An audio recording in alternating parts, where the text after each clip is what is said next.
says we're live. Welcome everybody. I wonder if I'm about to step in it, but maybe, well, hopefully it won't be too bad.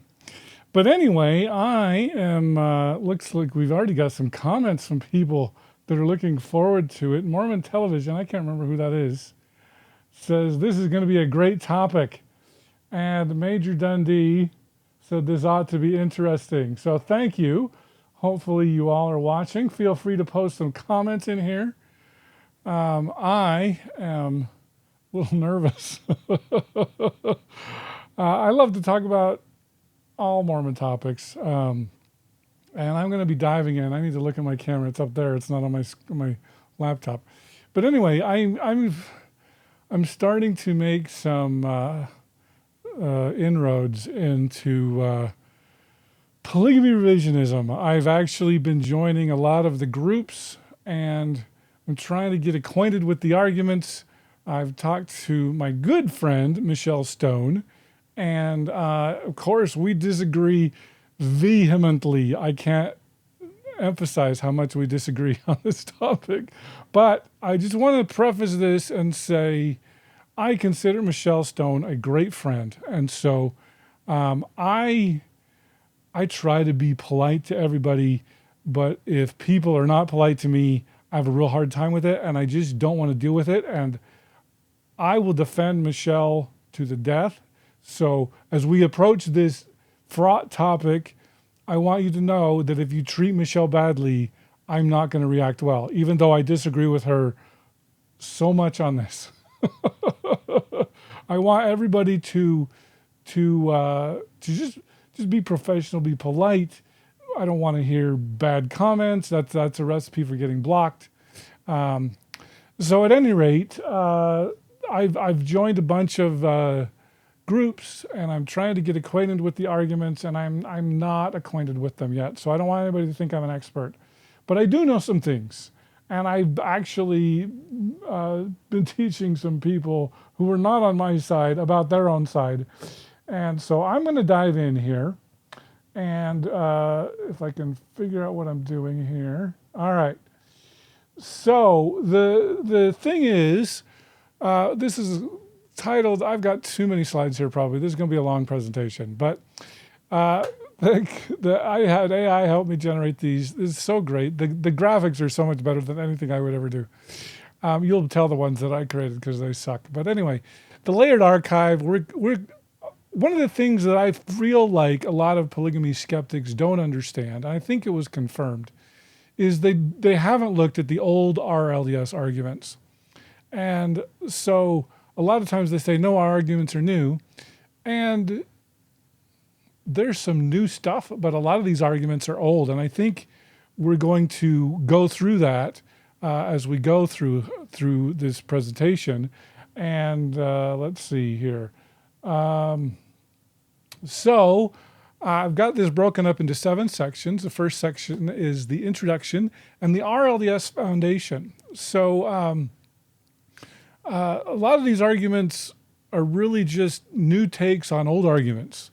And so, of course, 1844, Joseph Smith died. It was just last week, 186 years ago or something. I don't remember the exact number.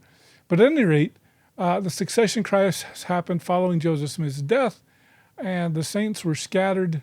And so the reorganization attempted to write a new beginning, minimizing the controversial Nauvoo doctrines seamlessly to assimilate into Midwestern Protestantism as a peace church. And so Michelle Stone actually brought this up. I was just reviewing one of her old episodes. And she talks about the Jason Briggs revelation, which I can't say that I was super familiar with till Michelle brought this up. And we're going to dive into it. But in 1851, Jason Briggs, who was one of the RLDS founders, had a revelation, and he declared that God would call Joseph's seed to preside, which I think is an important part of that revelation. And the revelation explicitly condemned the wolves who have entered the flock. And this formed a powerful theological, though not historical, and I think that's an important thing here. A lot of times we're mixing theology and history. And in this case, I think we're doing it incorrectly. But at any rate, this theological foundation declared Joseph's innocence. Now, from a historical point of view, a revelation can't declare that Joseph's innocent. It's a nice theological anchor. It definitely happened in 1851. And I don't want to dive too far into that. We will dive into that later. But this is kind of laying the foundation for what we're going to talk about. So, two books that I'm focusing on. In fact, the first one is the one on the right there, The Persistence of Polygamy, Joseph Smith and the Origins of Polygamy. This was a chapter, I think it's chapter 8 if I remember right, by Newell Bringhurst. This was published clear back in 2010. And Newell Bringhurst went through a history of the RLDS Church reaction to the LDS Doctrine and Covenants, section 132, conflicting responses and changing perceptions. And so Newell's chapter is fantastic, and it goes through a lot of the history. And I was like, oh, because I'm sort of familiar with the polygamy skeptics, polygamy revisionists. I've tried to come up with a name. I know a lot of people say polygamy deniers. I know most people don't like that one. I tried polygamy revisionists. Michelle told me she liked that name, thought it was more neutral. Other people said they didn't. Whatever. I'm trying to be non-polemical in this discussion. I think revisionist is mostly neutral. Some people don't. But at any rate, Newell goes back to this book on the left, Nauvoo Kingdom on the Mississippi by Robert Bruce Flanders. He was a faculty member at Graceland College in, I think it's in Iowa. And that's going to be a foundational book that's a huge role. And so my presentation today is pulling mostly from these two books, and heavily on Newell and heavily on Robert Flanders. And so, we're going to talk about a century of RLDS institutional memory from early concessions to modern historical reckoning. And so I already see somebody has not followed the rules here or whatever, and so they're going to get their comment deleted. We're trying to do this in an academic way. We're not casting stones. We're not casting aspersions. And so if you want your comment on there, please don't do that. Okay, so we're going to dive in. Anatomy of a narrative shift. It's funny because it puts it on the bottom. Let's start with item number one. The Bedrock, 1852 to 1960. So this is the foundational RLDS identity and the absolute denial of Joseph Smith's polygamy. I think there's some really fascinating stuff between 1852 and 1860. 1852, just following the 1851 Briggs revelation, is the kind of the precursor to the RLDS Church. I always tell people the RLDS Church started on April 6, 1860, because that's when Joseph Smith III assumed control of the church. But there actually is some very interesting history of that 8 years prior to 1860. And we're going to dive into that more. I don't want to spend too much time here, but we will dive into it. Then 1965 to 1983 is the academic shockwave in the RLDS Church. So mid-century historians crack the foundation and force a traumatic institutional reckoning. And I found this super interesting as well. Now we've got step number 3, the revisionist backlash, which is the modern era. So this would be Michelle Stone and other modern polygamy skeptics attempt to peel back the consensus. And then 4, we're going to talk about the historian's rebuttal. We're going to weigh revisionist claims against the preponderance of contemporaneous evidence. So the original RLDS identity demanded an innocent founder. And so kind of the 1852 foundation, the early RLDS movement coalesced around 2 non-negotiable tenets. Number 1, lineal succession. Leadership remains in the Smith family line. That's why the church went to Joseph Smith III and on to the Smith family up until the 1990s. That's what's called lineal succession. It stays within the Smith family.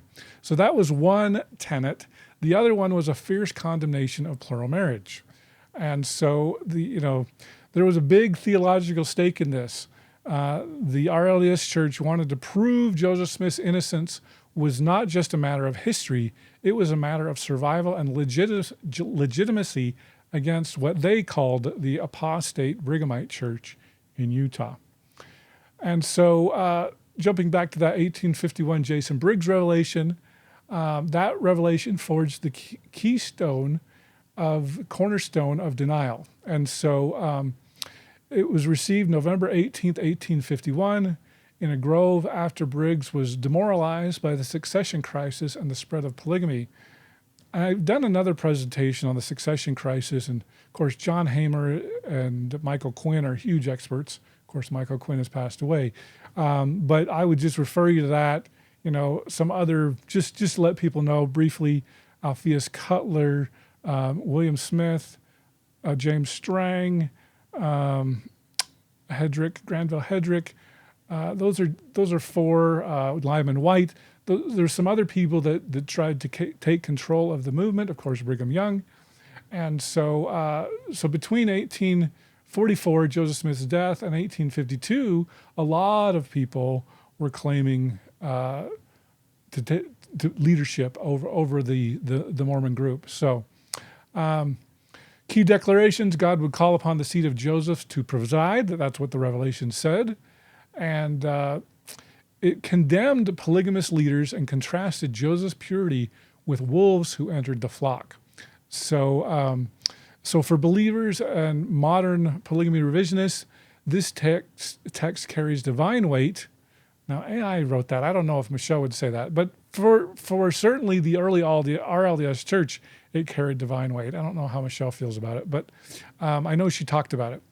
So this revelation establishes an absolute defense of Joseph Smith's innocence before the historical archive was ever opened. Now, let's go into the early concessions. Now, this is the part that I found really interesting, and this comes mostly from Robert Flanders' book, Nauvoo Kingdom on the Mississippi. Following the 1844 martyrdom, the scattered dissenting sects of Mormonism united primarily around their opposition to Brigham Young's Utah polygamy. However, the earliest RLDS rhetoric made no attempt to completely disassociate Joseph Smith Jr. from its inception. A lot of people don't cover this time period. We always start with 1860, but this 1852 to 1860 time period is very important. The memory of Nauvoo was too fresh, and almost universal opinion among the saints that Smith was somehow connected to the practice of polygamy. And so the early consensus, William Marks, Isaac Sheen. William Marks was the Nauvoo an early stake president. I think Stanton was in Nauvoo. No, it was Marks too. Stanton and Marks were both stake president in Nauvoo. And then Isaac Sheen, who both William Marks and Isaac Sheen joined the reorganization. And the narrative was not about denial, but concessions. Leaders openly admitted Joseph Smith's involvement in Nauvoo polygamy long before the Utah Church's 1852 public announcement. So William Marks claimed Joseph Smith personally confessed to him that polygamy was a cursed doctrine. He did it multiple times, I think at least 5 times. I think John Dinger told me that, and maybe Cheryl Bruno, I can't remember. But anyway, it was a cursed doctrine that would inevitably overthrow the church, and it proves that early leadership possessed direct knowledge of Joseph's complicity in the inception and practice. Isaac Sheen also published explicit acknowledgments of Joseph Smith's involvement in spiritual wifery. Now, these two people are very important because you can't say they're tainted with Brigham Young. They never followed Brigham Young. They always stayed in the Midwest. They did not like Brigham Young, yet they still acknowledged Joseph Smith's involvement in polygamy and spiritual wifery. So the implication of Isaac Sheen, he defended the prophet, but he did not deny, and he argued that Joseph had recognized his error and repented prior to his death in Carthage. So those are two non-LDS witnesses that knew Joseph Smith and were aware of the practice. And so here's another kind of a summary here. Isaac Sheen, Joseph was involved, but he repented. William Marks, Joseph attempted to stop it. And I just kind of said those. That's kind of a repeat. All right. So in this era, Joseph Smith's status as a prophet relied on his repentance, not on his absolute perfection. So, they talk about the origin in this early time period before the RLDS church. There was theological speculation and the introduction of celestial marriage for time and all eternity. These early RLDS leaders called it an accident of history where celestial marriage morphed into earthly plural marriage.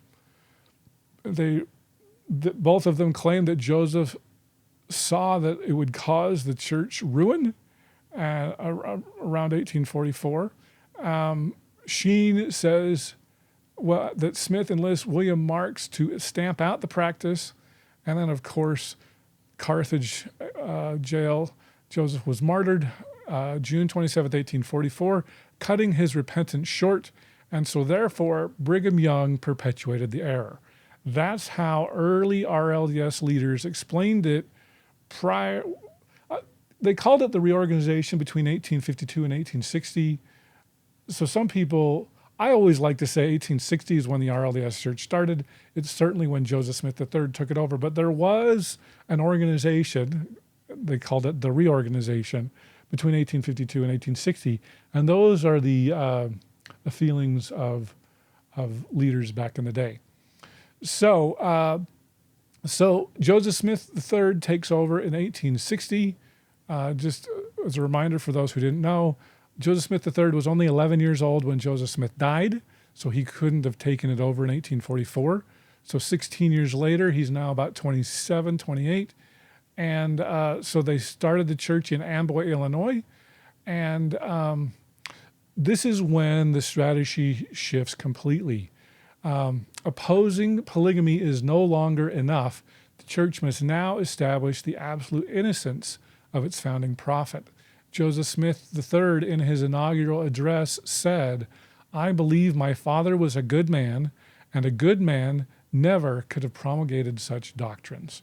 There's another quote where he said, "If Joseph Smith did it, it would have been wrong," although Joseph didn't want to believe that his father was involved in that. And at just 11 years old, he wouldn't have really known. He was much too young. So Joseph Smith III engineered a campaign to clear his father's name. So the shift of violently opposing polygamy, but they tried to clear Joseph Smith's name. Starting in 1860, he could never believe his father was involved. And so the scapegoat of this shifted to asserting that plural marriage was a post-Nauvoo invention, laid the blame entirely at the feet of Brigham Young. And so that has been the strategy all along. And so that's how the strategy was for about 100 years. Joseph Smith III refused to believe in his father's complicity. The defense of the Smith family name transitions from a personal desire to an unbending institutional mandate. In the 1880s and 1890s, and I know Michelle and others are doing some work. Michelle and Cheryl Bruno are doing some work on the Utah manifestos. There are also some RLDS church affidavits. I said manifestos, I meant affidavits. And so the RLDS church, in response to the Utah affidavits, the RLDS church also systematically gathered late testimonies to claim Joseph Smith was innocent, utilizing them as ammunition to directly combat the 1869 sworn affidavits from Utah's early plural wives. So I think that's an interesting topic, and I don't have a lot to add on that, but I know there's some definite work going on that.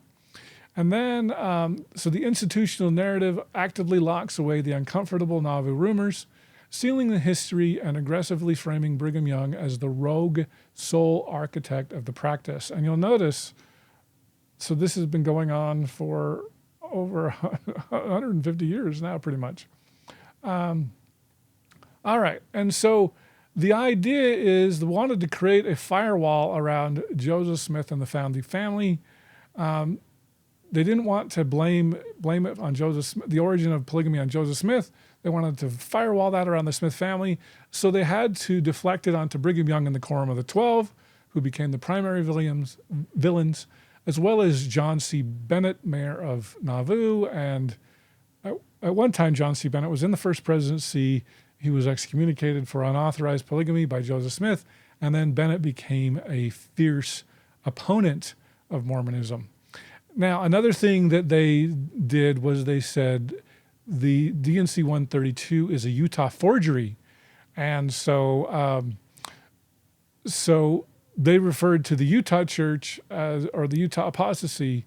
And so the image of the original Mormonism had to be perfectly consistent with 19th century Victorian marital ideals. So let's dive into this whole section 132, Brighamite Forgery. They called it a spurious 1852 Utah fabrication. If you pay attention to revisionists, those are the same sorts of things that they say. They claimed it to be written by Brigham Young or his associates and kept under a patent lock until 8 years after Smith's death. And that was when, in 1852, is when Utah officially announced it. Orson Pratt did it. I believe it was in General Conference in 1852. And so the RLDS Church officially resolved that they did not believe the revelation came from God and repeatedly challenged Utah's leaders to produce the, quote, original document. Of course, all we have are the Kingsbury copy. I think there's a Whitney copy. I'm not sure about that. But I know the main copy that the LDS Church uses was a copy written by William Clayton. Of course, Joseph Smith wrote hardly anything. He didn't even write the Book of Mormon. He had scribes do that. Most of the Doctrine and Covenants, almost all of the Doctrine and Covenants, was not written by Joseph Smith either. Joseph always dictated the Book of Mormon or Revelations to other people. And so a big claim is, well, Joseph didn't write it. It must not be true. But you could say that about the Book of Mormon and the Doctrine and Covenants too. So got to be careful with that. 1879, there's the Gurley pushback. Zenas Gurley Jr. was an RLDS apostle, and he demanded the Saints Herald publish evidence of Joseph Smith's involvement, arguing that early leaders like his own father knew the truth that Joseph Smith did practice polygamy. So that's another interesting thing that happened in 1879. Joseph Smith III's reply, quote, I am not positive nor sure that he was innocent. I am content to take my chances of defending the gospel upon the hypothesis that he was not the human author of that polygamic revelation, nor of Utah polygamy. So that's a really interesting quote where Joseph Smith pushes back on Zenas Gurley, and Zenas seemed to know the truth as well. So Joseph Smith admits his stance is an institutional hypothesis. It's deployed for, quote, good, sound doctrine and policy. And so that's some other interesting RLDS witnesses to Joseph Smith's polygamy. So the official record in the 1879 Saints Herald interview between Emma Smith and her son, Joseph Smith III, Joseph Smith writes, did Joseph Smith have anything like a revelation on polygamy? Emma answers, there was no revelation on either polygamy or spiritual wives. Joseph Smith III asks a question, did he have other wives than yourself? Emma answers, he had no other wife but me, nor did he, to my knowledge, ever have. And so RLDS historian, he's still alive, Richard Howard, notes that Joseph Smith III delayed interviewing his mother for years. I think she died fairly soon after this interview. Emma's denials are viewed by modern scholars as disingenuous or carefully worded, meaning denying spiritual wifery specifically or shielding her sons from the painful reality of Nauvoo polygamy.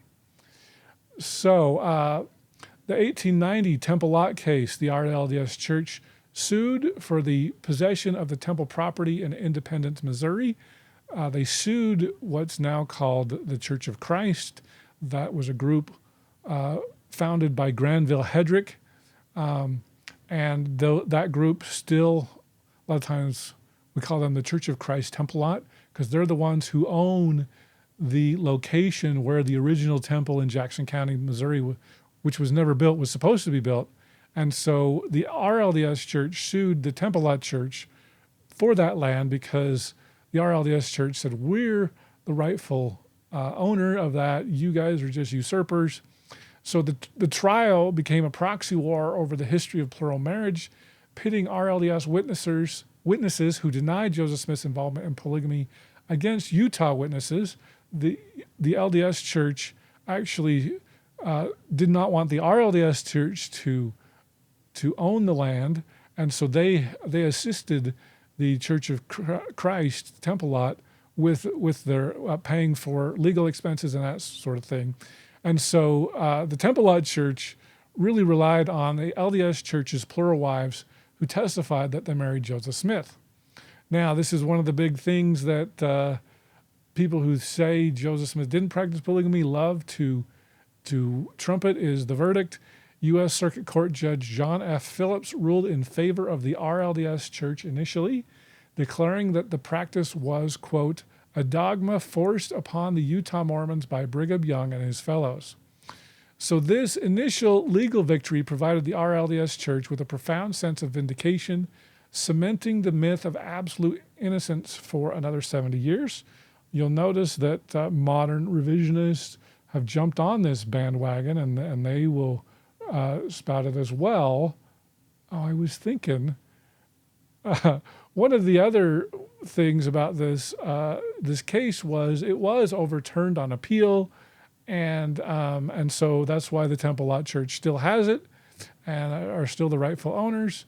I can't remember all the details. I talked about that with Brian Hales and John Hamer and Lachlan Mackay about that, and so I would refer you to those other interviews about the appeal. I wish I had more information on that in my slides, but these slides are long enough anyway. All right, so let's talk about the historical reckoning, 1960s to present. This is when the dam breaks in the RLDS Church. Robert Flanders, Richard Howard, and then Lawrence Foster, who's neither LDS nor RLDS, but played a huge role in the painful pivot. So I mentioned earlier Robert Flanders wrote that book, Nauvoo, Kingdom on the Mississippi, in 1965. The version I have is a reprint from 1975.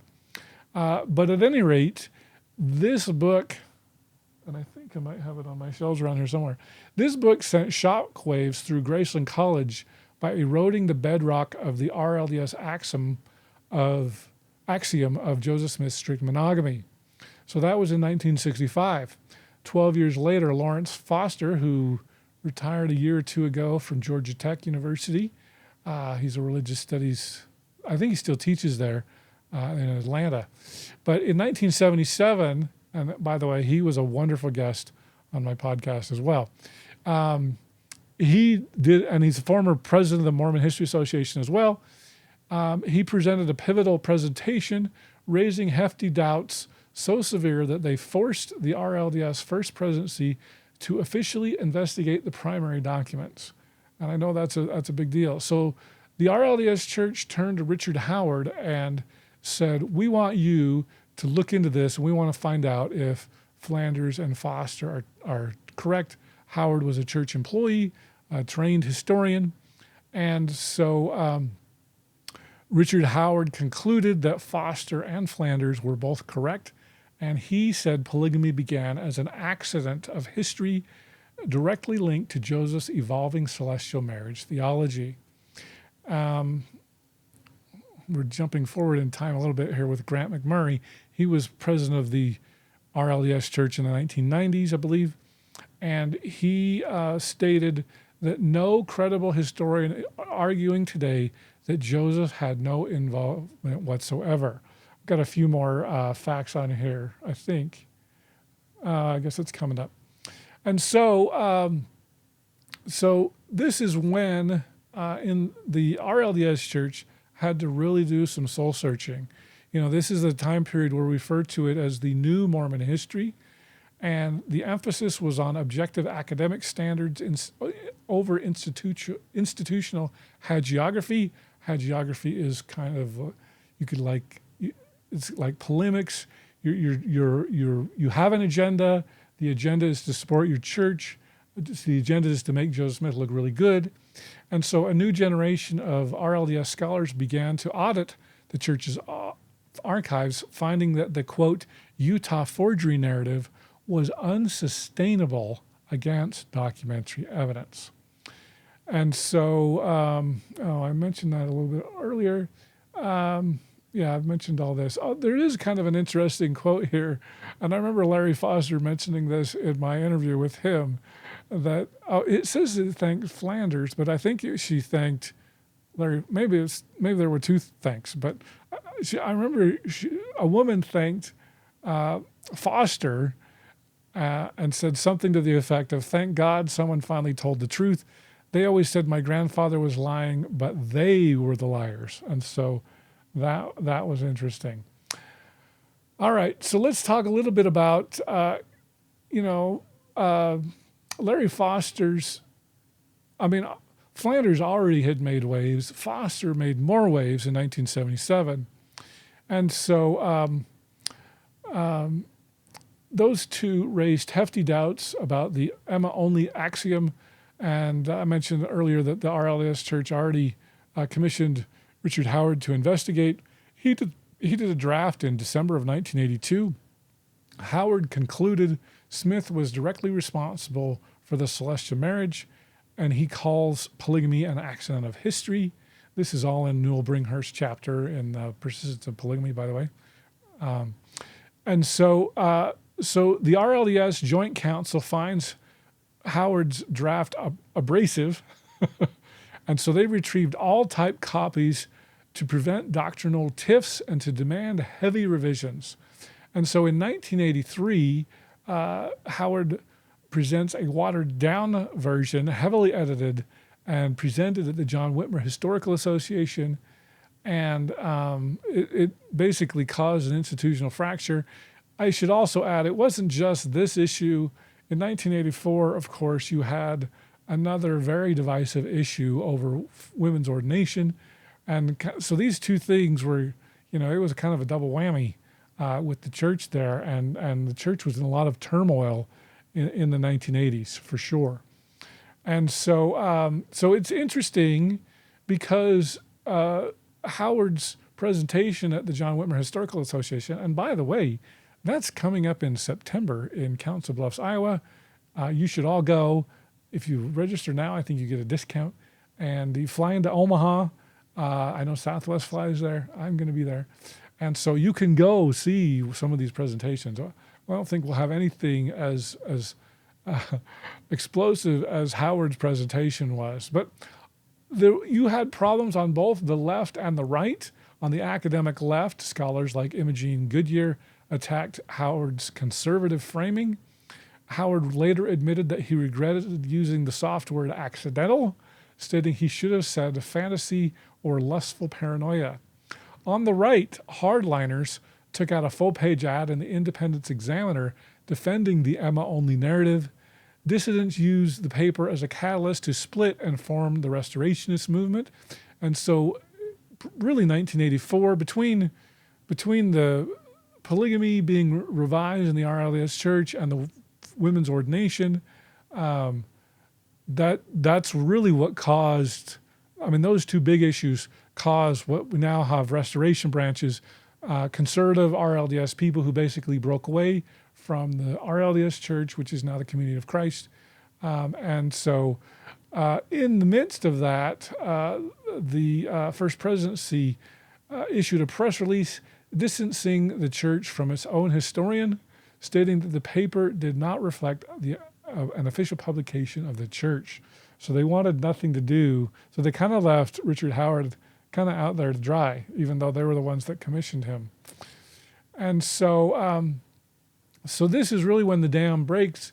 And so despite the censorship, scholars like Alma Blair and Paul Edwards, these are two Community of Christ historians, I think both of them are still alive, began openly discussing Smith's involvement in official publications. Grant McMurray issued a statement. I just saw him last year. His health is really terrible. He's in a wheelchair. I think he's got Parkinson's really bad. But anyway, he's a funny guy. He gave a presentation at Whitmer last year, and very, very important figure in Community of Christ. He's retired. He's not the prophet anymore, prophet/president.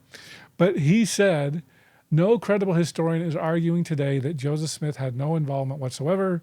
We need only to say the reorganization has never accepted polygamy. That's a true statement. And waste not one further word in defense of our position.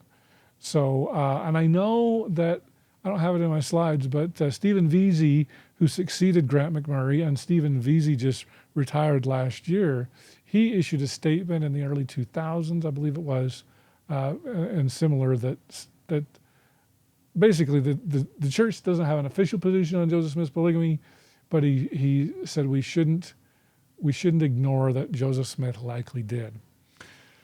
Let's jump back to the reevaluation of D&C Section 132. Of course, the RLDS position for 100 years was this was a Brighamite forgery, and modern Community of Christ scholars no longer dismiss the July 12, 1843 document as a Utah forgery. It is recognized as an authentic historical dictation by Joseph Smith. While Community of Christ historians concede Smith's authorship, they view the document as an aberrant marital practice and do not accept it as binding theology or divine revelation, fundamentally separating history from current doctrine. So they still don't accept it as they accept that Joseph Smith dictated it. They don't accept it as a legitimate revelation. So that hasn't changed. So Mark Shearer, who was also on my podcast, that was a very fun interview with Mark. He's great. He actually succeeded Richard Howard as the church historian. He is just retired. Oh, he's been retired 5-10 years. I can't remember now. But he referred to Joseph Smith's polygamy as ministerial abuse, demonstrating a willingness to hold the founder morally accountable rather than endlessly defend him. And so he talks about that in my interview. It was really interesting. That one didn't go over very well with people, and he got in his own hot water for that.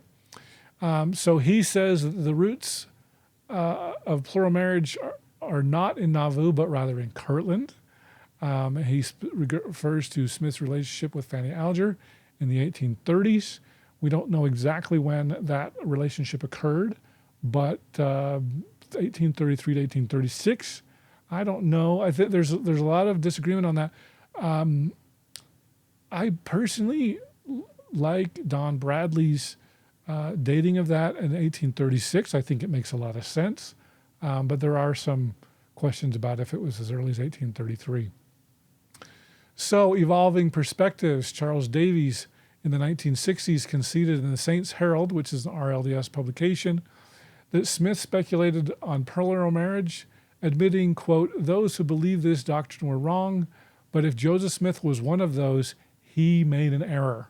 So that was the official statement. That was Charles Davies' official statement in the 1960s. Richard Howard in 1983 urged the church to, quote, relax its defensive posture. He acknowledged Smith's responsibility for eternal marriage and indirect responsible for Nauvoo polygamy. And then Mark Shearer in the 2000s formally acknowledged Smith's active involvement, moving the origins all the way back into the 1830s. So all three RLDS historians on that page.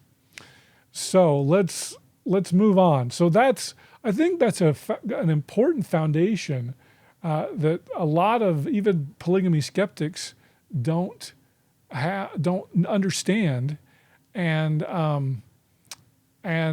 I think it's important to understand that. And in fact, it led to some questions in a Facebook group. You'll see some of my questions in here.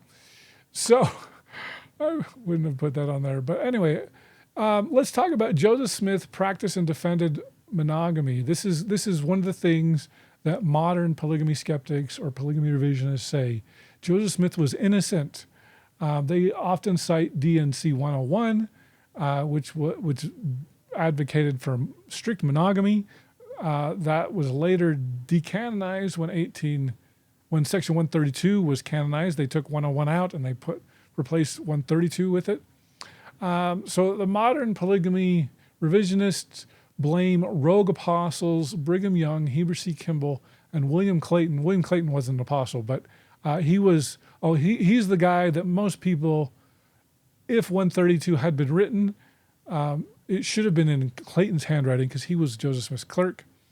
But at any rate, Brigham Young, Heber C. Kimball, William Clayton are all known polygamists, and the polygamy skeptics have to say, how did polygamy enter the church if it wasn't Joseph Smith? They blame it on those three while they were on a mission in England. And so then there's a massive cover-up following Smith's martyrdom. These associates retrofit the historical record, forging documents and coordinating perjury to justify their actions. So that's kind of the modern polygamy revisionist thing. So this has been really interesting. These are kind of the modern waves of dissent that are pushing to say that Joseph Smith didn't practice polygamy. In the year 2000, Richard Price published the book Joseph Fought Polygamy. He's a former RLDS member. He's kind of what you would say, these modern restorationists. He's adopting these traditional RLDS narratives. And so there wasn't a ton of work until about 2010, 2012, 2015. And then you can see there's an explosion of digital content, podcasts, and YouTube channels.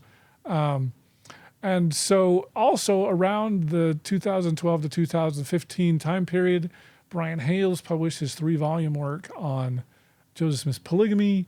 The LDS Church issued 3 gospel topics essays dealing specifically with both Joseph Smith's polygamy and Utah polygamy in general. And so that caused a lot of faith crises among modern LDS members. I mean, it's not in this timeline, but just to get an idea, for the church announced in 1852 that polygamy was a legit doctrine. And so the church promoted it until 1890, when, due to federal government pressure, the federal government put so much pressure, the church finally abandoned it in 1890. There was a period of about 30 or 40 years where the church wasn't supposed to keep practicing it. Sometimes they did, sometimes they didn't. Really, it was under Heber J. Grant in the 30s. Heber J. Grant issued what we call the Third Manifesto in 1933, I believe it was, where he basically said, we mean business. If you do polygamy, we're going to start excommunicating you. And so between 1930 and 2000, a lot of church members, I mean, that's 70 years roughly, a lot of the church just quit talking about polygamy. And so a lot of church members grew up thinking Joseph Smith was a monogamist. And so when people like Brian Hales came out with this 3-volume work, trying to deal honestly, you can quibble with Brian, and lots of people do. But the point is, he was trying to, give what he felt was the best answer to Joseph Smith's polygamy. It caused a lot of faith crises among members who just weren't familiar with the history. And so with the Gospel Topics essay, and so there's been a lot of, just like, probably 40 years behind the RLDS church, where people got upset because the RLDS church said Joseph practiced polygamy.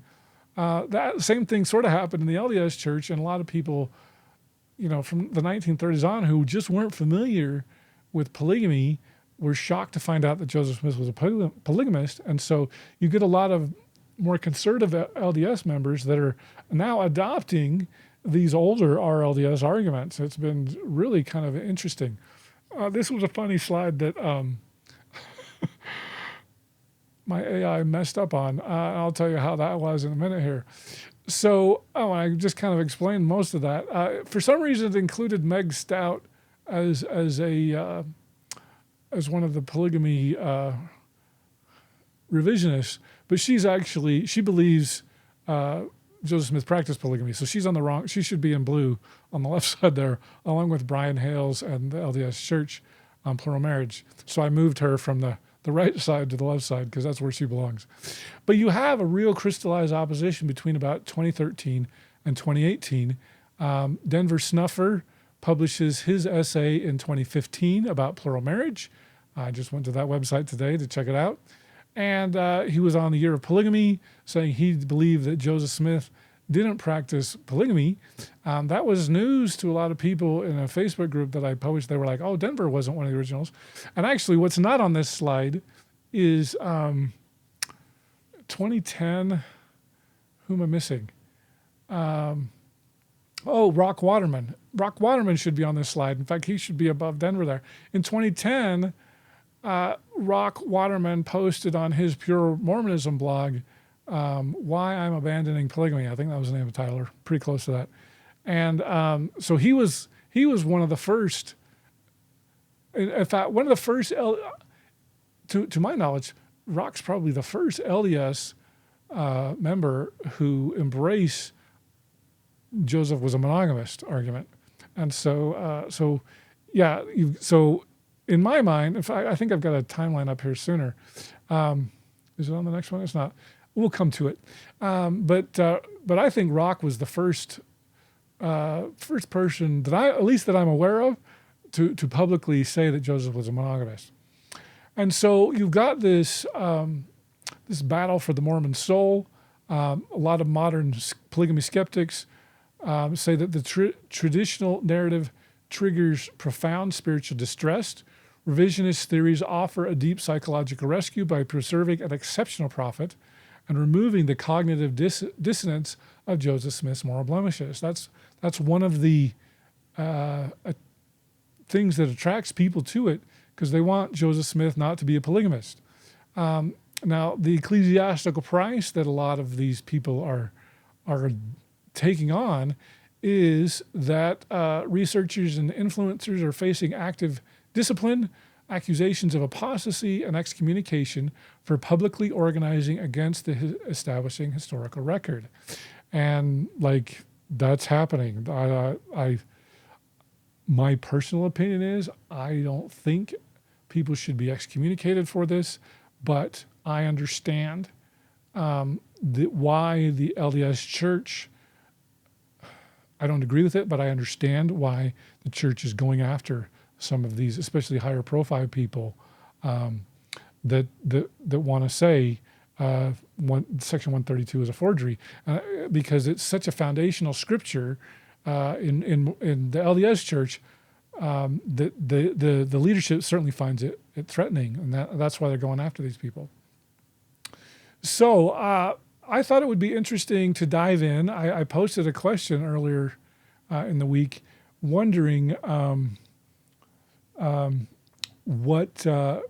the main influencers are, because I'm generally aware, but I have not done a deep dive, and I'm going to start here. I think we've got a question here. Let me pop this in here before I move on here. It's hard for me to read my questions. Oh, it's going the wrong way here. Let's see. Mr. Shorty. Don't forget Carolyn Pearson, who believed, like Community of Christ, that Joseph practiced polygamy, but not under divine direction. Yeah. Now, Carolyn's interesting because she's never been disciplined. She's a person who can say controversial things and get away with it somehow. I don't know. She's really good at it. But yeah, she would be like Joseph Smith III. If Joseph did it, it was wrong, and that's kind of been the RLDS Church. Really, when they weren't denying it, that's always been their go-to, that it was wrong whether Joseph Smith did it or not. And then Mr. Shorty, I'm sometimes surprised how adamantly LDS apologists defend the divine origin of polygamy. I'm with you there. I'm surprised as well. All right. But yes, it's an important revelation. And if, I remember talking to Bill Smith. He's written a book on Section 132 for Greg Colford Books. And He blogs it by common consent. But anyway, I did an interview with him, and I said, can't we just like cut out the parts that we don't like? And Bill said, no, we can't, for two reasons. One reason is the anti-Mormons will crucify us for saying, oh, look, they're hiding stuff. And he's like, we just have to deal with it. And he's right. It's something we have to deal with. Secondly, he said that it's so integral to a lot of LDS theology that it would, it affects temple work, it affects temple marriage, sealings, that sort of a thing. And so to get rid of it, like that's, you could argue that's a cornerstone, and so yeah, it's a big deal. We just can't get rid of it as much as we would like to. So it looks like Dale Grider is a lifetime RLDS Community of Christ member here. Thank you. Let me know if I get anything wrong. All right. Let's move on to the modern skeptic movement, resurrecting old defenses in a digital age. So one of the things that revisionists do is to counter the traditional narrative is they impose a strict legal chain of custody standards. They demand unimpeachable contemporaneous civil certificates to prove historical reality. Of course, everybody says it's a secret practice. It's not surprising that we don't have certificates when it was illegal. A lot of people don't want to write things down that are illegal. So the traditional consensus is to weigh a preponderance of evidence across diverse, mutually hostile 19th century schismatic factions. And so when you can take a pro-LDS and a pro-RLDS and pro, there were other ones, Strangites, Cutlerites, other people who are aware of this, Whiteites, for example, who also agree that Joseph Smith practiced polygamy. Is hard to counter all of these diverse opinions who have lots of reasons to disagree, not lots of reasons to agree. And so that carries historical weight when you have friends and foes that are all agreeing on Joseph Smith practiced polygamy.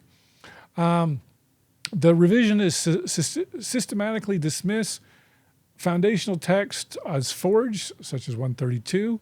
I was talking to some other people. I'm surprised it is just 132. There are other sections that certain people have issues with. I'm going to focus on 132, but there are other ones that I was surprised that LDS members are like, well, I don't know about those other sections too. So they dismiss the foundational text as forged. They also dismiss late retrospective histories designed to posthumously frame Smith, at least in their mind. Modern historians, traditional historians, validate the Willard Richards DNC 132 draft and the William Clayton Nauvoo journals as foundational primary sources. In fact, I forgot to mention the Clayton journals. We're not going to go into that, but I know the church is going to finally publish those. Nobody knows exactly. I heard maybe December of this year, probably at the earliest, maybe next year. But those are going to be published by Yale University. They're supposed to be fantastic. I know there are some bootleg copies on the internet that you can get your hands on. But this is going to be an official copy. I'm hoping, it's really hard to get church employees on, but I'm hoping they'll come on when that comes out. And so, then we talk about double standards. So revisionists engage in, the charge is revisionists engage in conclusion-driven apologetics. They reject the 1869 Utah affidavits as coordinated perjury while simultaneously relying heavily on late 1874 Brigham Young sermons to prove Young's guilt. So if you don't like 69 because it's too late, why are you liking 74? Because it helps your case.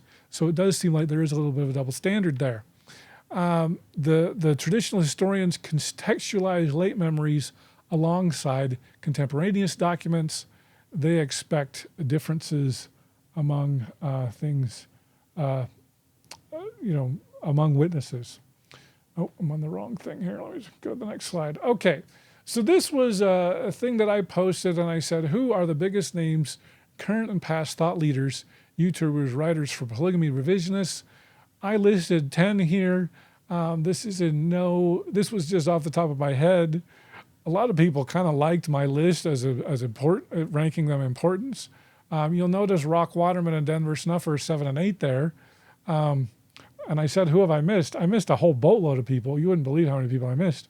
Wasn't aware of some of them. But we talked earlier about the digital explosion.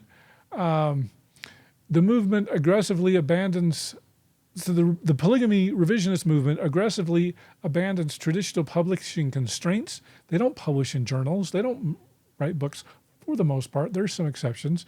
Mentioned Ronald Karen earlier. Of course, Whitney Horning has published a book as well. And the Prices have published some books. Prices have published 3 volumes.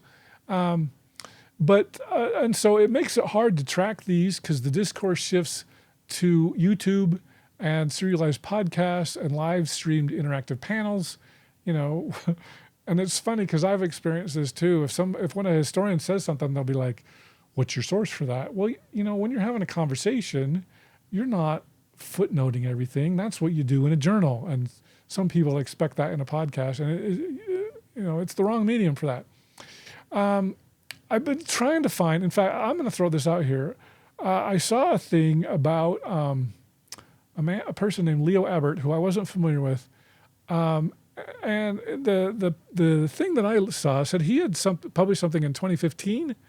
I've been looking on the internet. I have not been able to find that. I found 2 podcasts he was on in Hemlock Knots. He's part of a panel in August of 2022. Supposedly he published something in 2015, but I have not been able to track that down. If anybody can track that down and send me a link, I would be interested in looking at it.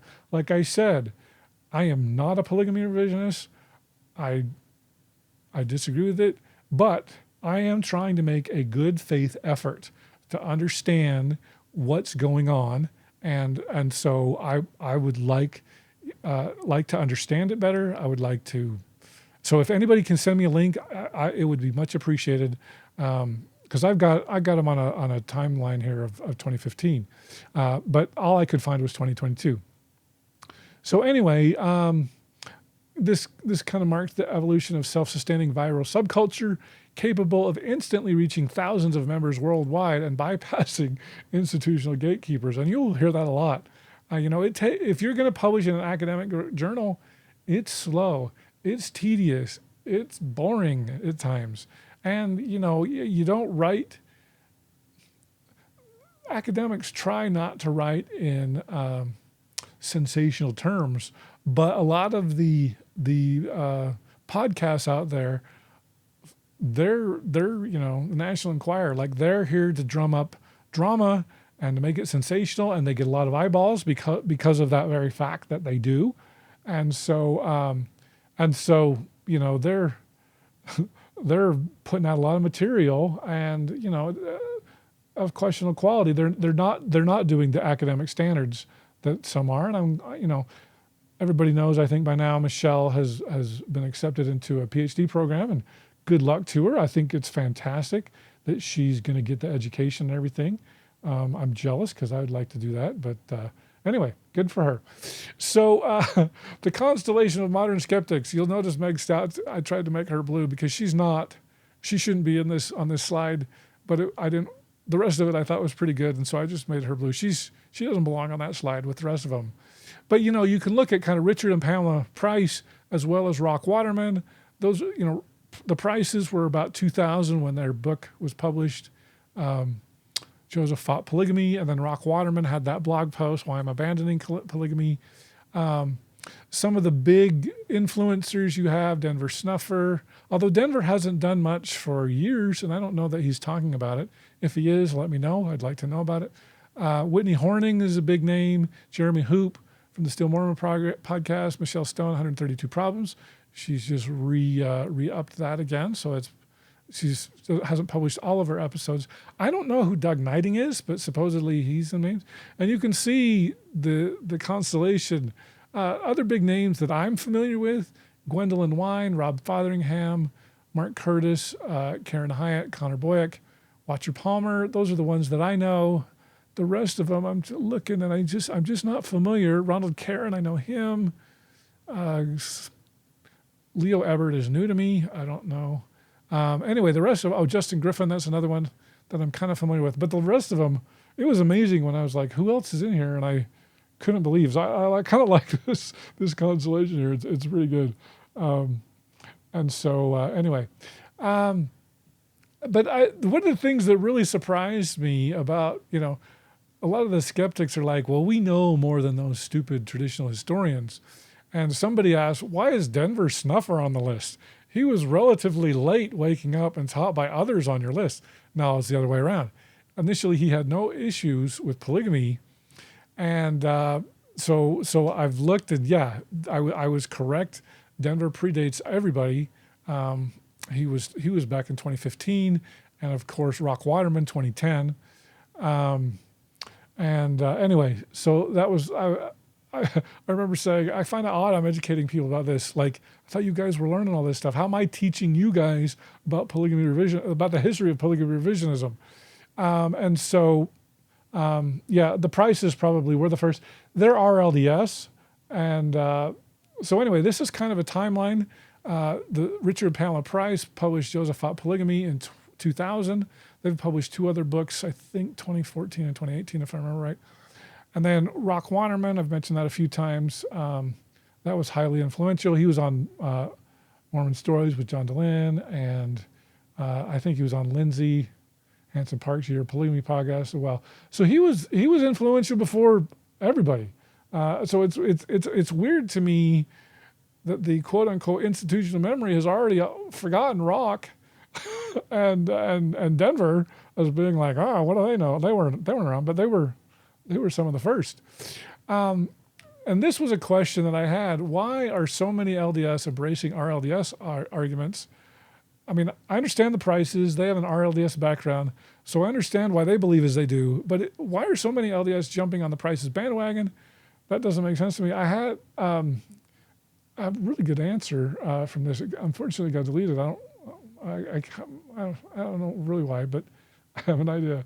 But at any rate, the point is, just like I said, just as people have forgotten about Rock, and I wish that that Denver Snuffer was on this slide, people have forgotten that Rock and Denver were even involved. Well, if they've forgotten them, they've clearly forgotten the RLDS history. And so all this stuff is new to them. And so, and so part of the reason I'm doing this is to just be, because a lot of revisionists are like, when they hear historians say, oh, these are just recycled RLDS arguments, and they're like, no, they're not. These are new arguments. But I hope that I've been able to demonstrate, the DNC 132 is a forgery. That's an old RLDS argument. The Clayton journals, of course, those have been fought over for a long time. And so I do want you to understand, there's new stuff going on, and it needs, I think there's some good things going on, but those are old arguments. And so we get to an epistemological clash. I hardly know what that word means, but it means, what do you know? But anyway, the skeptic methodology is to demand a strict legal chain of custody and unimpeachable contemporary 1840s proof, whereas mainstream historians rely on a preponderance of evidence drawn from a vast aggregate data. The skeptics are always very concerned about late accounts and affidavits. Generally, these are categorically dismissed as coordinated perjury and post-martyrdom hearsay. Mainstream historians accept these as normal memory retrieval problems. They don't expect them to be perfect. They're collected across hostile and rival factions. That carries significant weight. As far as the document anomalies, skeptics are going after, if something's in pristine handwriting, or maybe it has some odd edits, those are always viewed as malicious forgeries by conspirators trying to frame Joseph. And mainstream historians view those edits and things as standard 19th century scribal habits. Typically, people would write, horrible handwriting, and then they would copy it into their journal, and then they would throw the original away. So there's not a lot there. Dan Vogel refers to that is, I don't even know how to say that, homotelton. I don't know how to say that word, but that's what it refers to with these edits and things. Skeptics protect the prophet's exceptionalism and shield his legacy from moral blemishes. I view that as a strictly apologetic response. And if you say Joseph practiced polygamy, one of the first responses you'll get from a skeptic is, you're impugning Joseph's character. Now, I'm sorry, you can take it however you want it, but that is an apologetic argument. It's not a historical one. That's a polemical argument. It's not a historical one. We've got to get away from that. And so mainstream historians pursue objective historical inquiry into the messy, complex realities of Nauvoo. And so let's see here. So one of the first battlefields are the William Clayton journals. Like I said, hopefully they're coming out in December. I think I heard December, I heard February. I don't know when they're coming out. Hopefully within the next 12 months for sure. But the skeptics refer to the Clayton journals as a late retrospective forgery. They argue that they're heavily edited post-martyrdom fabrications. They claim Clayton expanded a lost pocket daybook to retroactively support the New Order and falsely frame Joseph for Brigham Young's rogue behavior. Historians, on the other hand, note the, well, I'm not going to say that.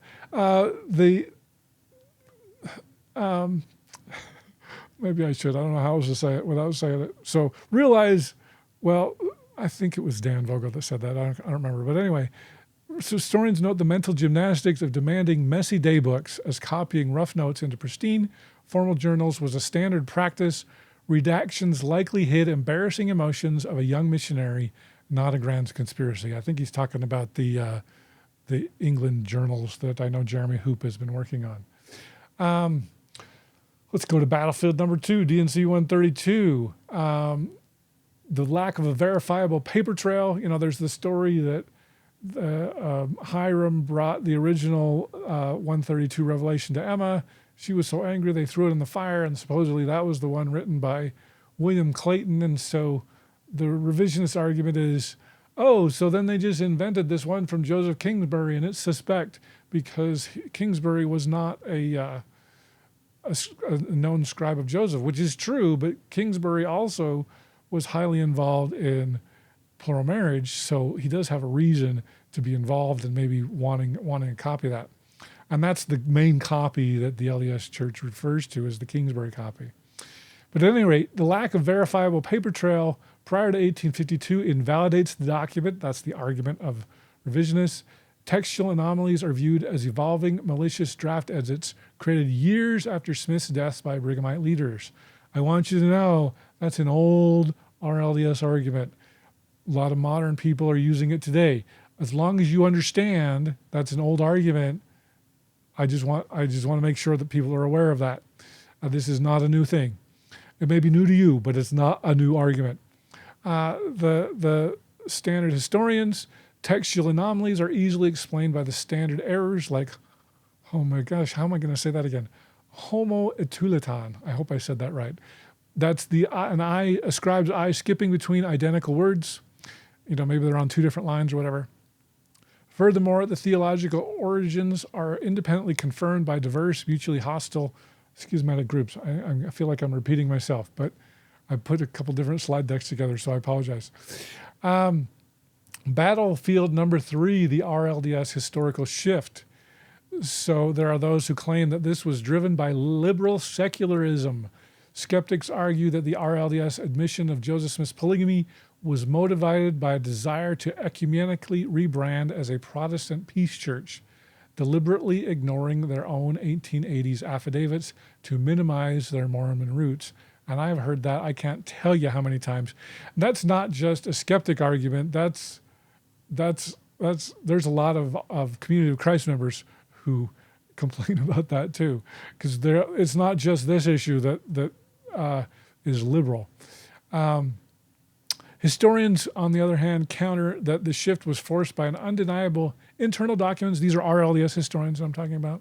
For example, the 1867 RLDS Joint Council minutes show apostles refusing to declare Smith's innocence due to the overwhelming universal opinion of his guilt among RLDS saints.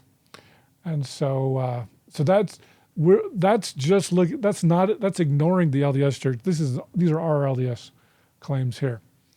All right, let's take a quick break here. I see a couple comments here. If I can figure out how to get my mouse to move the way I want it to. Nebosa Meyer became a new YouTube member. Thank you.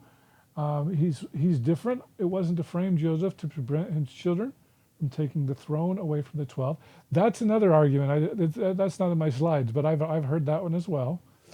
And he's read 132 5 times the other day and realized the second anointing is there. Oh, really? That's interesting.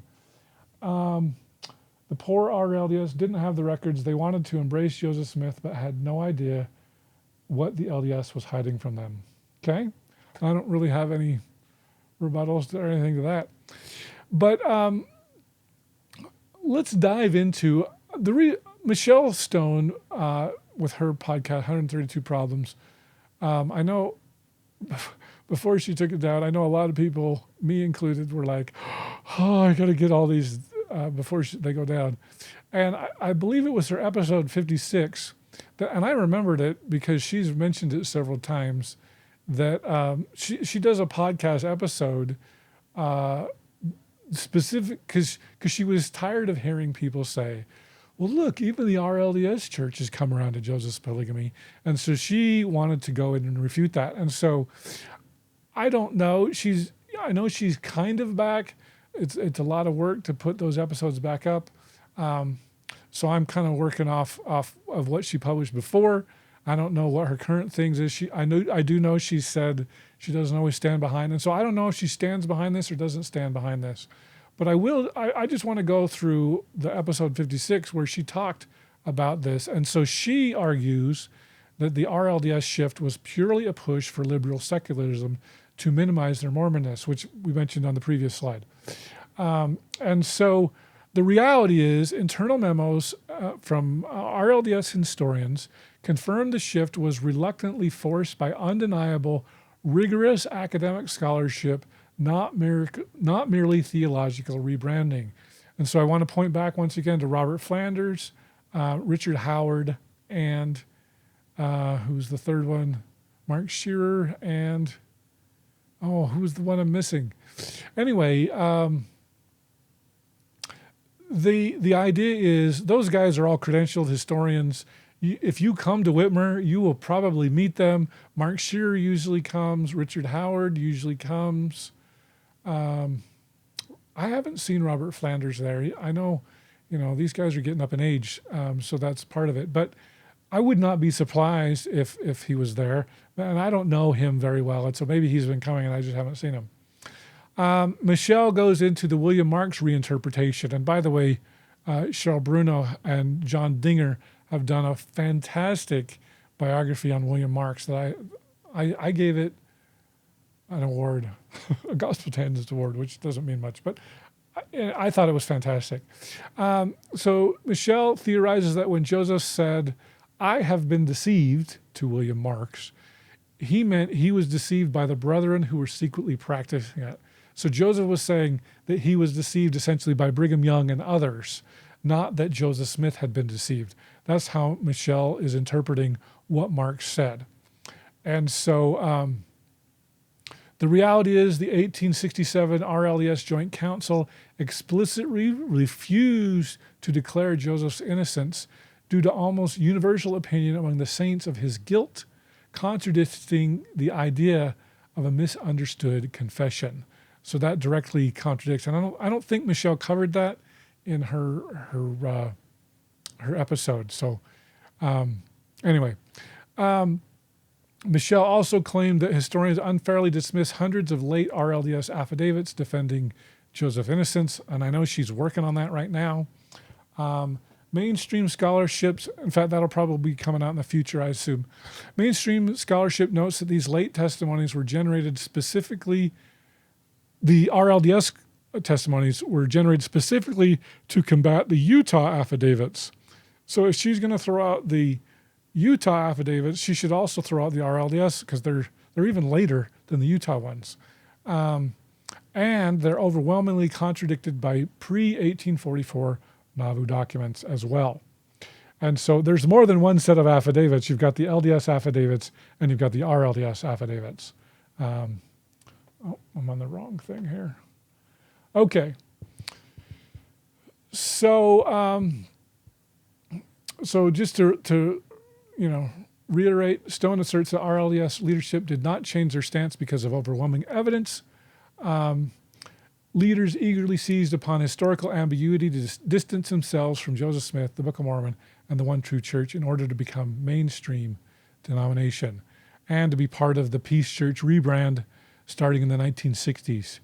And this is true. She is correct. Our LDS leaders were trained in liberal Protestant seminaries, and they sought to actively minimize their Mormonness.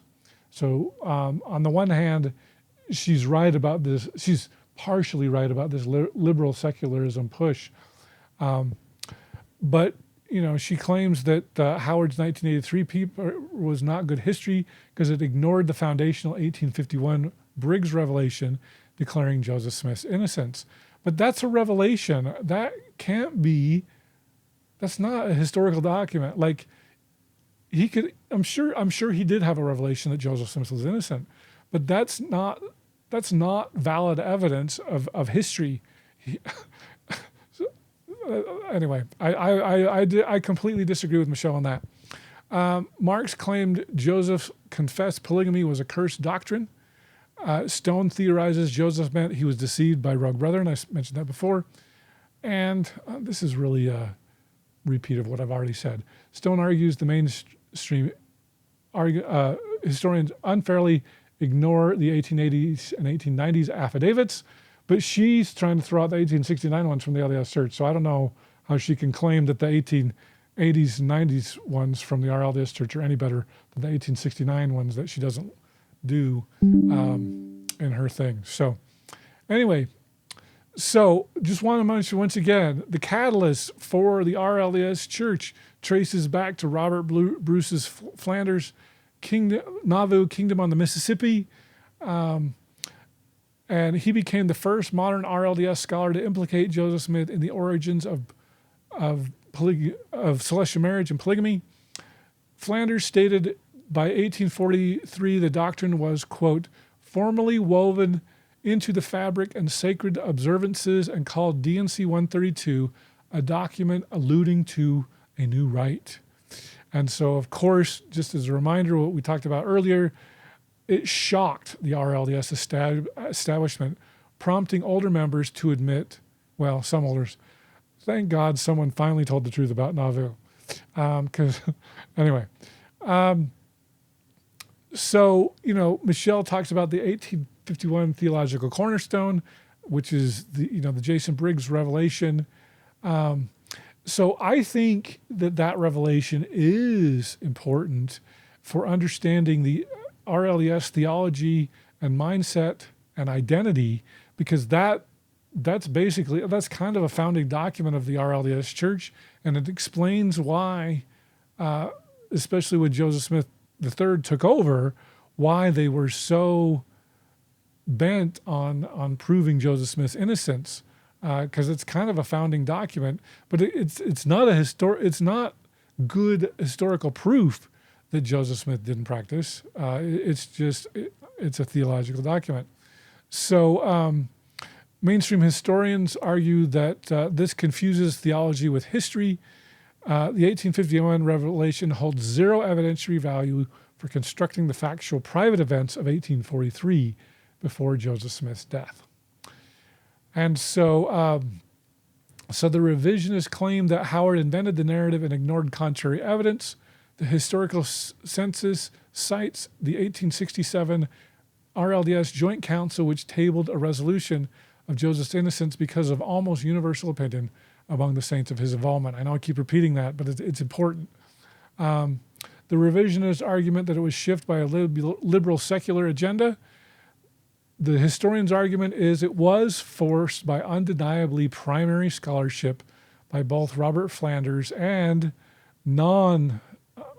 Protestant, may I say it that way, Protestant Larry Foster, that the Institute actually tried to censor and suppress. The revisionists claim that rival factions of Brigham practiced the rival factions, meaning Brigham Young, practiced polygamy independently of Joseph Smith. The counter-argument to that, mutually hostile factions, the Brighamites, the Strangites, the Whiteites, all independently practiced polygamy post-1844 and universally pointed to Joseph Smith as the source. Those are important points to remember. The revisionist claim historians ignore the 1880s RLDS affidavits of Joseph's innocence. Well, if you're going to know, I'll say it again. Anyway, I won't say it again. Decades late, apologetic affidavits are outweighed by contemporaneous pre-1844 documents, such as the Clayton Journals, such as the Nauvoo Expositor, such as the original DNC 132 drafts. And I know revisionists don't agree, but that's the counter argument right there. And so it leads to a psychological standoff. Mainstream historians accuse revisionists of hagiography and conclusion-driven apologetics. They accuse skeptics of an amateur zeal, vilifying early saints like William Marks and John C. Bennett. And Bennett has lots of reason to be vilified. But anyway, the expositor publishers, the laws, those kinds of people. Historians argue that the movement is driven by emotional, psychological need to preserve an idealized, flawless prophet, resulting in an extreme confirmation bias. And when we refer to flawless prophet, we're talking specifically about polygamy as the flaw that that revisionists don't want to accept. Of course, revisionists accuse the LDS, the mainstream historians, of historical malpractice. I really wish we could get rid of that term. If you don't want to be called an amateur, you need to also stop referring to the mainstream historians as guilty of historical malpractice. We need to ratchet that down. And if I may rant for just a moment, I think both sides need to ratchet it down. I don't want anybody going after Michelle. She's had to deal with a lot. I consider her a dear friend, and I think she's been treated horribly and terribly by the mainstream historians, and it needs to stop. I do think she is guilty of throwing bombs herself, and so she has committed to trying to stop doing that, and I believe that she's making a good faith effort to do so, and so I honestly, you know me, I don't want to deal. It would be great. My channel would be awesome if I was a flamethrower, bomb thrower. That's not what I do. I'm trying to do academic, fair, reasonable, polite, civic stuff. I want to talk about controversial issues. I want to do it in a fair, kind way. And I want all of my listeners to please, not that I'm perfect, because I've done things that I'm not proud of too, but I'm striving to be a good citizen, and I would like all of us to tone down the rhetoric. You are welcome to disagree, but just do so agreeably, nicely, politely, friendly, because I will make a statement now. If you're going to come hostile at me, you're going to get blocked, and I've blocked, I can't believe how many, I don't even know, hundreds of people, because they just can't talk about this civilly.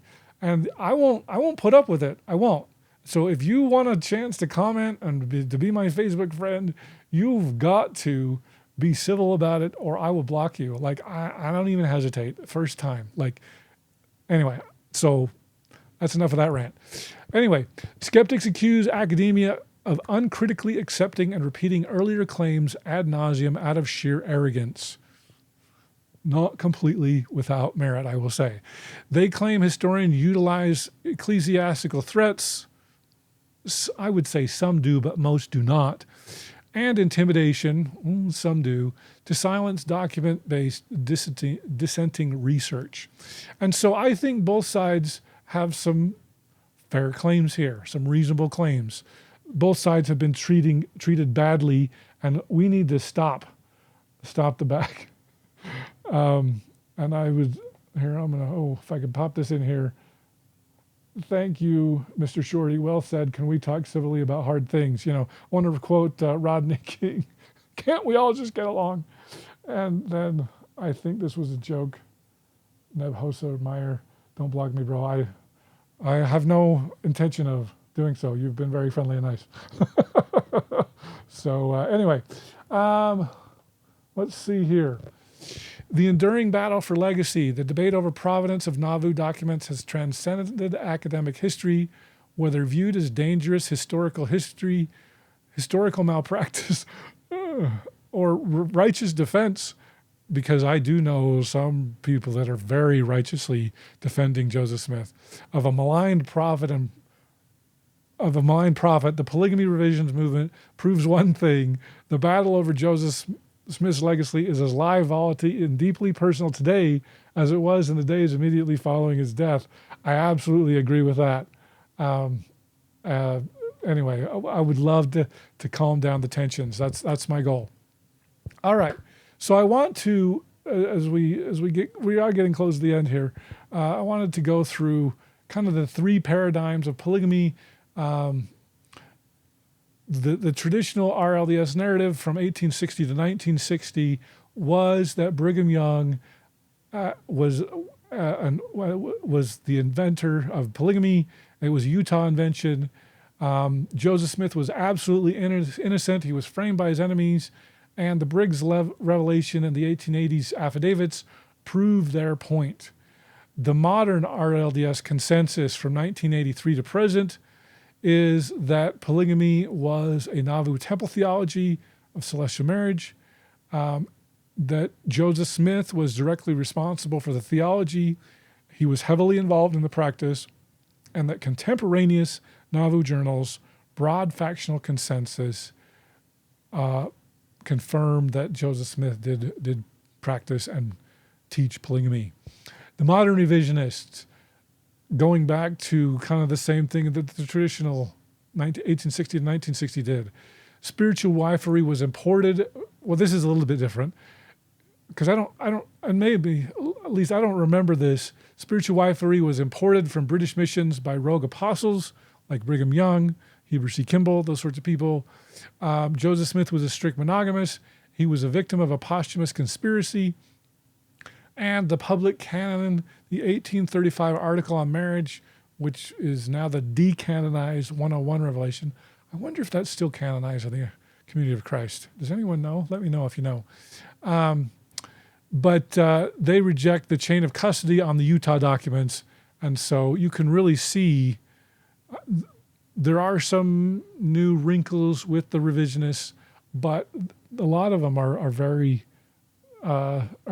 basically on the foundation of what the traditional RLDS arguments were. I think this is just a repeat of what we've done. Is there anything I want to mention on here?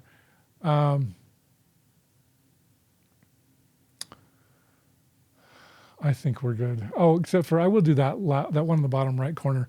Core theological goal of the RLDS historians has been academic honesty and theological maturity. I find that really refreshing from the Community of Christ point of view, and that's really cool. So let's jump into the conclusion. The current debate between traditional historians and the polygamy revisionists. It's actively policed. Modern members of the revisionist movement face severe consequences, including church discipline and excommunication, simply for questioning the dominant historical narrative or hosting seminars on revisionist theories. Back in March or April when we did the Journal of Mormon Polygamy Conference, there was a panel, Steve Pineacre hosted it, talking about people who have been disciplined. It definitely creates a psychological toll. The traditional hagiographic narrative extracts a heavy spiritual cost. The clash between canonized history and historical documentation induces profound spiritual distress and faith crises, particularly among women navigating the theology of celestial marriage. And the endless battle for legacy, whether labeled historical malpractice by mainstream academics or championed as necessary defense of a maligned prophet by modern skeptics, the fight to control Joseph Smith's legacy remains just as deeply personal and contentious today as it was in 1844. So we've got kind of a pendulum swing from the 1860s in the RLDS Church. There was an absolute denial that Joseph Smith was a polygamist. Joseph was innocent of those charges that shielded him from the record. Then in the modern era, it went all the way to the right, where unable to recognize the academic consensus with their theological need for an exceptional prophet, revisionists actively yanked the pendulum back towards absolute denial. And in the center, or kind of center right, the 1965 to present, the RLDS mainstream historians use rigorous source criticism and a painful institutional realignment, acknowledging Joseph Smith's foundational role in plural marriage. So let's see here. So to summarize, once again, the 19th century needs, there was a need to differentiate the RLDS Church from the Utah apostasy, from the RLDS point of view. They wanted to create a pure Victorian founder in Joseph Smith, and the result was hagiographic and absolute denial. The survival of the RLDS Church required Joseph Smith to be innocent. However, in the 21st century, the RLDS Church, Community of Christ, has a need for academic integrity and theological maturity. They follow the documentary evidence regardless of the theological discomfort, and the result is the acceptance of flawed founders. The Community of Christ identity is now rooted in peace, justice, and honesty, not in the perfection of Joseph Smith. So this, I thought, was an interesting graph. I think the revisionists would like to flip it upside down. But once again, if we're talking about complete historical acceptance on the top and absolute denial on the bottom, in the 1852 to 1860 time period, the founders of the RLDS Church were somewhere in the middle there. Then when Joseph Smith III became prophet, he said his father was a good man who never would have participated in that, denied it for a century. And then in the 1960s is when Robert Flanders brought that. I didn't realize, I've had that book sitting on my shelf. I thought it was an interesting book. I didn't really know what it was about. I didn't realize what a groundbreaking book that was.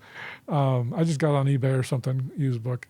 But yeah, that's a very important book. And I do hope that polygamy revisionists will look into that because it was foundational, as well as Larry Foster's 1977 thing. I've been looking for that. I can't remember if I found that or not. I'm still trying to look for that. But now I won't say they completely accept it. I do know members of the Community of Christ that don't accept that Joseph was a polygamist. There's generally, I think that's pretty common among older members than it is among younger.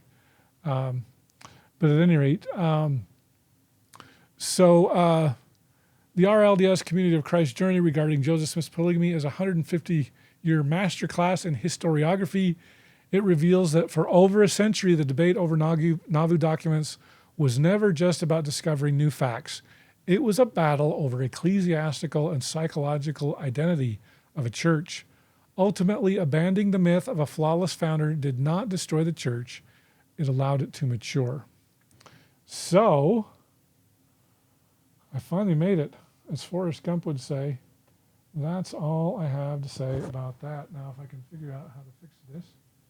All right. Let's see. I think there was a few things here. Let me see here. A few comments. Mr. Shorty.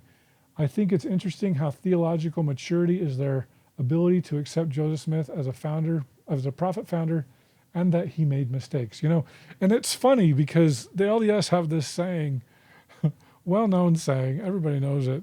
The Catholics believe that that the Pope is infallible, but nobody believes it.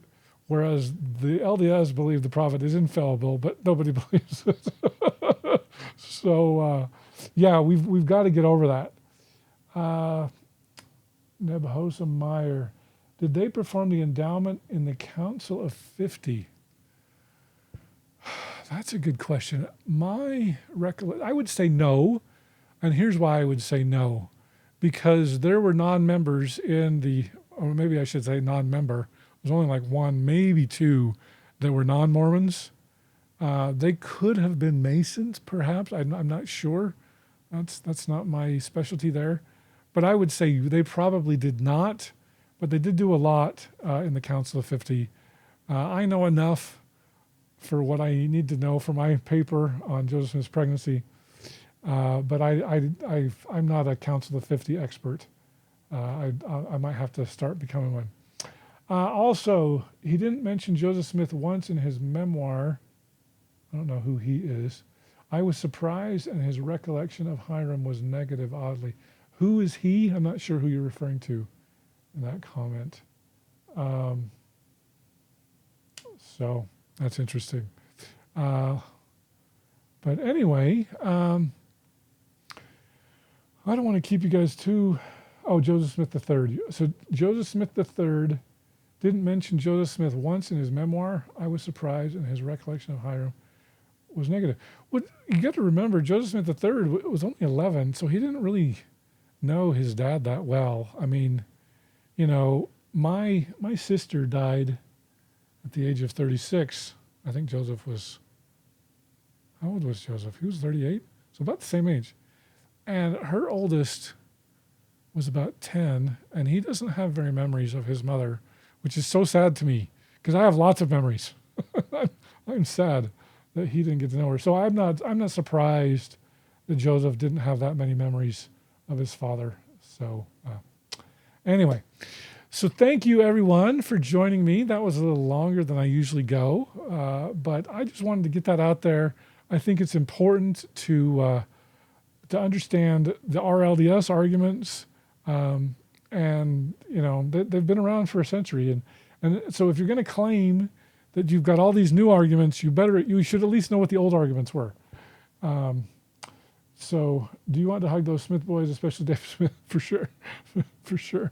They had a tough life growing up, without a father, and Emma had a really tough life, and even her second marriage to Louis Bideman got some interesting thing. For those of you who want to know about that, my Mark Shearer interview has had amazing legs, because we talk about Louis Bideman and Emma Smith, and there's some really, really interesting stuff there. So I will let you all go, and thank you so much for joining me here and asking questions, and we'll see you all online. Thanks.